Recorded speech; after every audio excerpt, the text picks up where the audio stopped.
Hello, my name is Richard Davis, and today I'm here to talk about a speech on discrimination and not just racial discrimination, which everybody talks about nowadays. I'm talking about racial discrimination and sexual orientation. Sexual orientation discrimination. Sexual orientation discrimination is actually, it's not just based on sex or gender, it's also based on the LGBTQ community, which is also a big factor in today's society.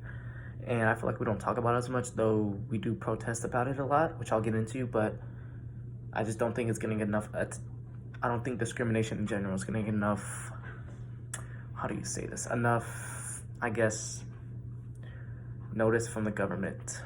So for the people of San Antonio, discrimination is a big factor in today's society. More than likely, it happens on the north side of town, which is where I grew up. In school, kids would make jokes on, they'll make racist jokes, racist comments. And even though they're joking, I just don't think it's something right to say. And, even though we joke about it today, I still don't think it's something to joke about because, back in the day, do you think people were joking around and calling each other by these slave names? Do you think they would think it's funny? Because, I'm not gonna lie, I fall into that trap. I make racial comments, racial jokes sometimes, and and sometimes after I make one, I'm just like, I think to myself, what am I talking about? Like I used to be those people, and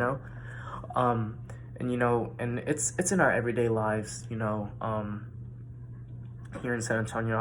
I don't know if you read the news, but couple months back, there was a kid in a McDonald's parking lot around the west side of San Antonio, and he was pulled over, and he was wrongfully pulled over. He was just sitting trying to eat his food. He had his girlfriend in the car, and the police came up to him. He had the door open. First he was complying, and the cop told him to get out the car, and he didn't. And he tried to drive off, but he didn't fully drive off, if that makes sense. Though I don't think it was right for the police, and the police ended up shooting him, I believe 7 times, something like that.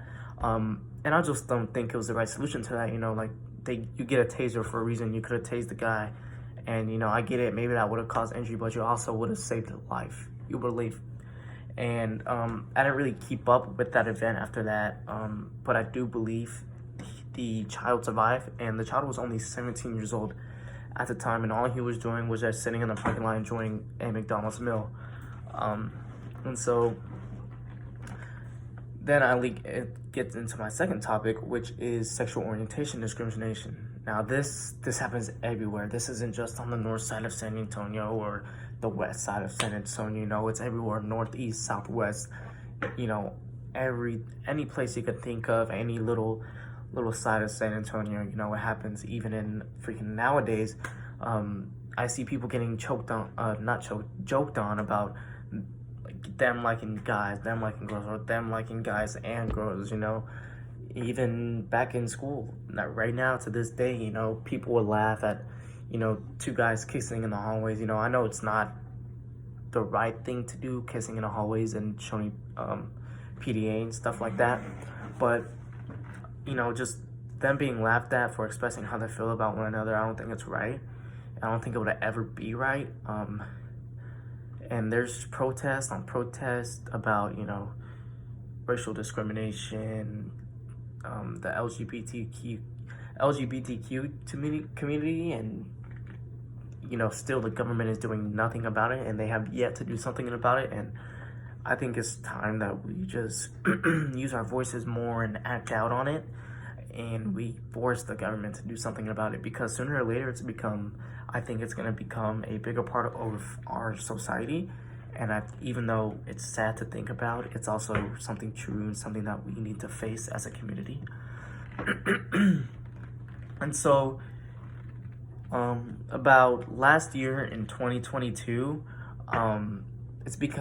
racial discrimination is becoming just off the charts. In 2022, 57% of Black Americans reported discrimination in pay and consideration for promotions, and I just don't think that's right, because you could do a job better than somebody else, better than a white man, And, you know, they're going to get the higher pay. They're going to get the raises. They're going to get all that just because of the color of their skin. I don't think that's right because, you know, I mean, we didn't get to choose what skin color we had. We didn't get to choose to be dark. We didn't get to choose to be white, you know. It's just something that happens, something you're born with. And, you know, I just don't think there's nothing to do about that. And the fact that 57% of the Black community, more than half of the community, has been affected by racial discrimination in their jobs alone. Not talking about just being out in public, not talking about being in school, and not talking about all these other little things, you know, that you do in your everyday lives. It's just crazy to me, you know. And, you know, in the end, I just hope we can come together more with the government, even though it's gonna be hard. I just hope we can come together and just, you know, solve this issue. And I believe it needs to be punished. Not punished, not like jail terms, maybe a fine, maybe months in jail, possibly depending on the severity of, you know, the crime or whatever you say to the person. And this last thing I'd like to touch on very lightly is just the suicidal part of it, racial discrimination, all this.